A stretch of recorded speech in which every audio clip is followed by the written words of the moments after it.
नाज़रीन अस्सलाम वालेकुम, आप देख रहे हैं सियासी टीवी। कौमी ख़बरों में आप सबके इस्तक़बाल है। मैं मोहम्मद सिद्दीक़। सबसे पहले सुर्ख़ियों पर एक नज़र डालते हैं। मगरबी एशिया और खलीजी खित्ते की सूरत-ए-हाल के पेश नज़र वज़ारत ख़ारिजा का खुसूसी कंट्रोल रूम कायम। खलीजी मुल्कों में फंसे हिंदुस्तानियों को वापस लाने के लिए 58 खुसूसी तैयारे चलाने का फैसला।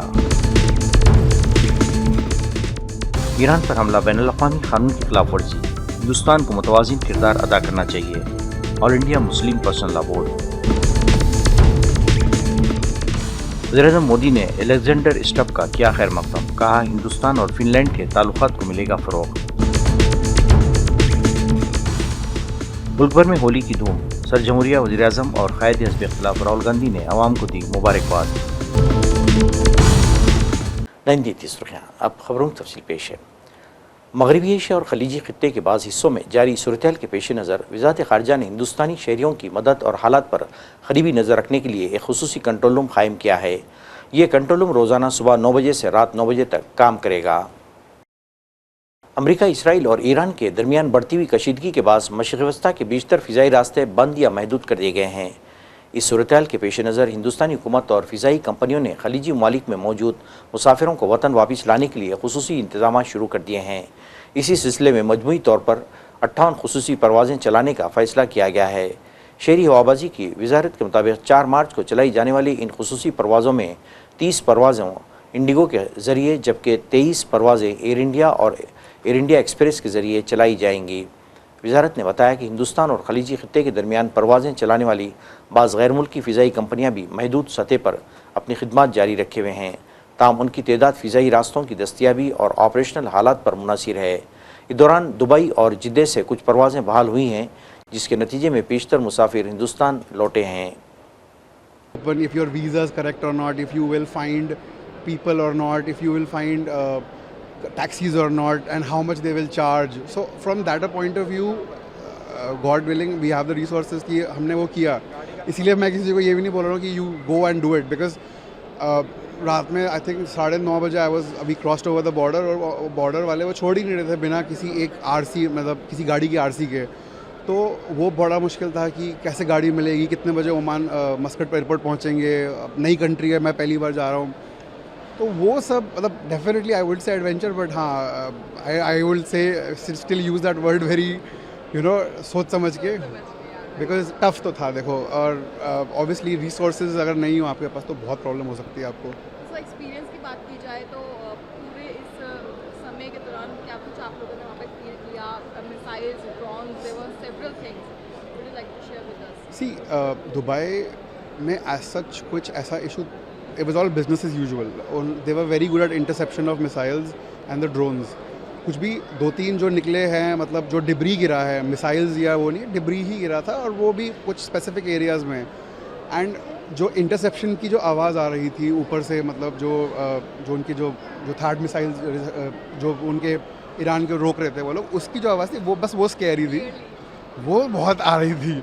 तो वो आप देख रहे हो, यू आर सीइंग दैट कि ओके हो रहा है, आवाज़ आ रही है, then you getting the alert on your phone that please stay away from the windows, doors and everything and be safe. तो वो डरावना था, रात में हर 2 घंटे पे जो आ रहा था वो डरावना था, but it was, I think it has meter down now a lot. उस समय तो डर लगा था, झूठ क्यों बोलूँ, बट ठीक है, we found our way out. So पहले पूरा गाड़ी से आप लोगों ने ट्रैवल किया, उसके बाद you got flight and then you came to Delhi. yeah, so Dubai Oman border by car, and then Oman border से Muscat by car, and then by flight. Yeah. Dubai was very smooth.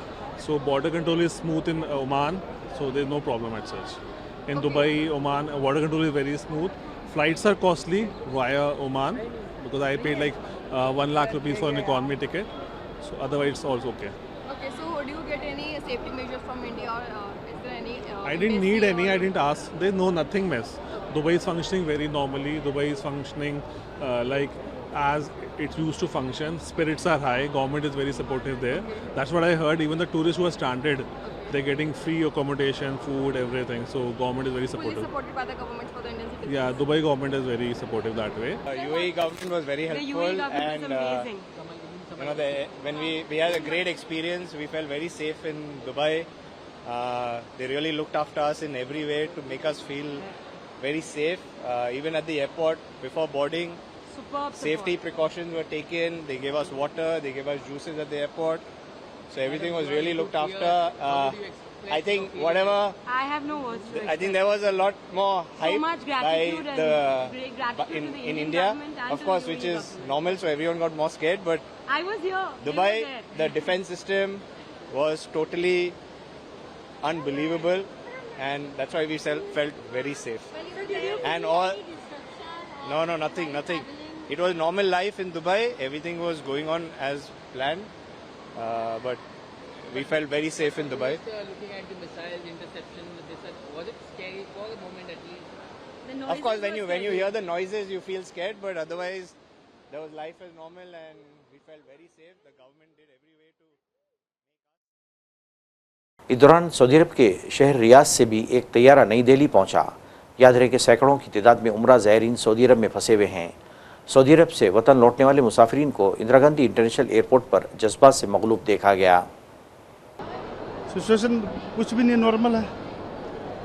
Flight ये ticket आप लोगों ने कराई या सरकार? नहीं, हमने कराई हुई है खुद की। मैं 2 महीने पहले टिकट कराई हुई थी। एयरलाइंस की तरफ से कैसा सपोर्ट था आपको? बेहतरीन, कोई सिक्योरिटी नहीं, कोई कुछ नहीं, बिल्कुल नॉर्मल है। आप प्रॉपर दिल्ली से?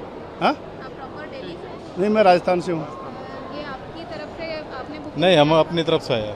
अभी रियाद में सिचुएशन कैसी? अभी तो ठीक है, वैसे कोई प्रॉब्लम नहीं इतना। सर आप रियाद से आ रहे हैं? जी रियाद से आ रहा हूँ। अभी रियाद में सिचुएशन कैसी? अल्हम्दुलिल्लाह ठीक ठाक है, सब ठीक ठाक है, अच्छा, फ्लाइट कैसी रही आपकी? बेहतरीन। आपने अपने से टिकट बुक किया था? कंपनी से, कंपनी एमबीसी की तरफ से कैसे support कंपनी की तरफ से, ओके, एयरलाइंस की तरफ से सऊदी अरब से। All India Muslim personal law board Iran के खिलाफ अमेरिका और इसराइल की जानिब से किए गए मुश्तरका हमलों की सख्त मजम्मत करते हुए इसे बैनुल-अक़वामी कानून और अक़वाम मुत्तहिदा के चार्टर की खिलाफ वर्जी करार दिया है। बोर्ड ने ईरान के सुप्रीम लीडर आयतुल्लाह अली ख़ामनेई की शहादत पर गहरे रंजो गम का इजहार करते हुए कहा कि उनका इंतकाल मुस्लिम दुनिया के लिए बड़ा नुकसान है। डॉक्टर इलियास ने कहा कि इस हमले ने पूरे मशरिक़ वस्ता को अदम इस्तेहकाम की नई सूरत से दो चार कर दिया है। एक तरफ कुछ यूरोपीय ममालिक अमेरिका की हिमायत कर रहे हैं तो दूसरी जानिब रूस और चीन ईरान के मौक़ूफ़ के करीब नज़र आ रहे हैं। इन्होंने ख़बरदार किया कि अगर फ़ौरी तौर पर मौसर सिफारती मुदाखलत न हुई तो ये तनाज़ा वसी जंग में तब्दील हो सकता है, जिसके नताइज पूरी दुनिया के लिए ख़तरनाक होंगे। इन्होंने ये भी तशवीश ज़ाहिर की कि आयतुल्लाह अली ख़ामनेई की शहादत पर हिंदुस्तानी हुकूमत की जानिब से कोई सरकारी ताज़ती बयान जारी नहीं किया गया, जो अखलाक़ी और सिफारती रिवायत की खिलाफ वर्जी है। वज़ीर-ए-आज़म मोदी ने फ़िनलैंड के सदर अलेक्जेंडर स्टब का हिंदुस्तान आमद पर खैर मक़दम करते हुए इस यकीन का इज़हार किया कि ये दौरा दो तरफ़ा ताल्लुक़ात को नई बुलंदियों तक ले जाएगा और मुख्तलिफ़ शोबों में ताउन को मजबूत करेगा। सोशल मीडिया प्लेटफॉर्म एक्स पर एक पोस्ट में मोदी ने लिखा, सर अलेक्जेंडर स्टब, हिंदुस्तान में आपका खैर मक़दम है। मैं आपसे मुकम्मल इत्तेफ़ाक़ करता हूँ कि आपका दौरा हिंदुस्तान और फ़िनलैंड के ताल्लुक़ात को नई बुलंदियों पर ले जाएगा। मैं कल अपनी मुलाकात और राइनसाइन डायलॉग 2026 में आपके कलीदी खिताब का बेसब्री से मुंतज़िर हूँ। सर स्टब हिंदुस्तान के सरकारी दौरे पर हैं, जिसके दौरान उनकी वज़ीर-ए-आज़म से बातचीत और राइसना डायलॉग के आइंदा एडिशन में कलीदी खिताब की तवक्को है। ये सालाना तकरीब जो नई दिल्ली में मुनक़िद होती है, जोग्राफिया और सियासी और जोग्राफियाई और इक़्तिसादी मौज़ूआत पर हिंदुस्तान की अहम तरीन कॉन्फ्रेंस है, जहाँ आलमी रहनुमाएँ, पॉलिसी साज और माहिरीन अहम बैनुल-अक़वामी मसाइल पर गौर व ख़ौस करते हैं। रंगों का त्यौहार होली मुल्क भर में जोश व खरोश के साथ मनाया जा रहा है। इस मौके पर वज़ीर-ए-आज़म मोदी समेत मुल्क के आला क़यादत ने भी आवाम को मुबारकबाद पेश की है। रहनुमाओं ने इस त्यौहार को खुशी, मोहब्बत और बाहमी हमआहंगी की अलामत करार देते हुए उम्मीद ज़ाहिर की कि ये दिन सबके लिए खुशियों और कामयाबियों का पैगाम लेकर आएगा। वज़ीर-ए-आज़म मोदी ने सोशल मीडिया प्लेटफॉर्म एक्स पर अपने पैगाम में मुल्क के अवाम को होली की मुबारकबाद देते हुए कहा कि रंगों और खुशियों से भरा ये त्यौहार सबके लिए खुशियों की बहार लेकर आए। इससे कबल सरजमुहरिया द्रौपदी मुर्मू ने भी आवाम को होली की मुबारकबाद पेश करते हुए कहा कि रंगों का त्यौहार लोगों की ज़िंदगी में मोहब्बत और उम्मीद का पैगाम लाता है और समाज में इत्तेहाद और भाईचारे को मजबूत करता है। इन्होंने कहा कि उनकी ख्वाहिश है कि यह त्यौहार सबके लिए खुशियाँ लेकर आए और मुल्क के अवाम मिलकर एक तरक्की याफ्ता कौम की तामीर में अपना किरदार अदा करें। रंगों के त्यौहार होली के मौके पर लोकसभा में कायदे हिज़्ब इख्तिलाफ और कांग्रेस के सीनियर लीडर राहुल गांधी ने अवाम को मुबारकबाद पेश करते हुए मोहब्बत, उम्मीद और भाईचारे का पैगाम दिया है। इन्होंने सोशल मीडिया प्लेटफॉर्म एक्स पर एक पैगाम के साथ जारी तस्वीर भी शेयर की, जिनमें वो होली खेलते हुए नजर आ रहे हैं। राहुल गांधी ने अपने पैगाम में लिखा कि रंगों और मोहब्बत के त्यौहार होली के सबको दिली मुबारकबाद। इन्होंने कहा कि होली के रंग सबकी ज़िंदगी को नई उम्मीद नए जोश और बेशुमार खुशियों से भर दें। शेयर की गई तस्वीर में इन्हें कांग्रेस के कारकुनों और हामियों के साथ रंग खेलते हुए खुशी के माहौल में होली मनाते हुए देखा गया है। चीफ मिनिस्टर दिल्ली रेखा गुप्ता ने अपनी सरकारी रिहाइशगाह पर बीजेपी रहनुमाओं, पार्टी कारकुनान और मकामी बाशिंदों के साथ होली का त्यौहार मनाया। वज़ीर-ए-आला ने लोगों को रंग लगाकर मुबारकबाद दी। इस मौके पर नेक ख्वाहिशात का इजहार किया। उनकी रिहाइशगाह पर पार्टी अरकान शहरियों की बड़ी तादाद जश्न में शिरकत के लिए मौजूद थी। मजमे से खिताब करते हुए रेखा गुप्ता ने कहा कि होली के इस मुक़द्दस मौके पर मैं आप सबको दिल की गहराइयों से मुबारकबाद पेश करती हूँ।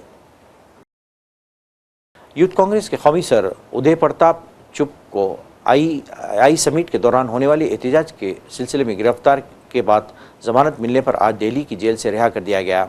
रिहाई के फौरी बाद इन्होंने बीजेपी हुकूमत को शदीद तनकीद का निशाना बनाते हुए अमेरिका के साथ होने वाली तिजारती माहदे को किसान दुश्मन करार दिया। उनका कहना था कि माहदा मुल्की ज़रूरी निज़ाम के लिए नुकसानदा साबित हो सकता है और इसके नतीजे में किसानों को अपनी ज़मीनें फ़रोख्त करने पर मजबूर होना पड़ सकता है। उन्होंने कहा कि यूथ कांग्रेस की क़यादत में इस माहदे के ख़िलाफ़ अपनी जद्दोजहद जारी रखेगी और एहतजाजी तहरीक को मज़ीद तेज़ किया जाएगा। सियासी मुबस्सिरीन के मुताबिक इस बयान के बाद सियासी दर्जे हरारत में इजाफा हो गया है और इम्कान ज़ाहिर किया जा रहा है कि इस मामले पर हुक्मरान जमात और अपोजिशन के दरमियान कशीदगी मज़ीद बढ़ सकती है।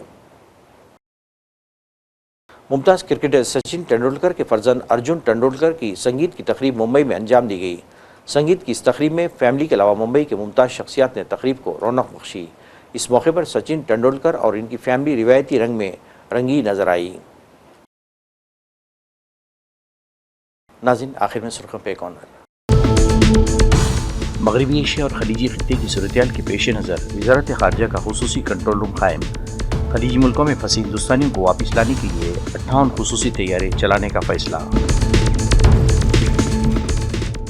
ईरान पर हमला बैनुल-अक़वामी कानून की खिलाफ वर्जी। हिंदुस्तान को मुतवाज़िन किरदार अदा करना चाहिए। All India Muslim personal law board. वज़ीर-ए-आज़म मोदी ने अलेक्जेंडर स्टब का किया खैर मक़दम। कहा हिंदुस्तान और फिनलैंड के ताल्लुकात को मिलेगा फ़रोग़। मुल्क भर में होली की धूम। सर जमहूरिया, वज़ीर-ए-आज़म और क़ायद हिज़्ब इख्तिलाफ़ राहुल गांधी ने अवाम को दी मुबारकबाद। नाज़रीन, इसके साथ ही कौमी ख़बरनामा ख़त्म होता है। मुझे और सारी सियासत की टीम को इजाज़त दें। अल्लाह हाफ़िज़।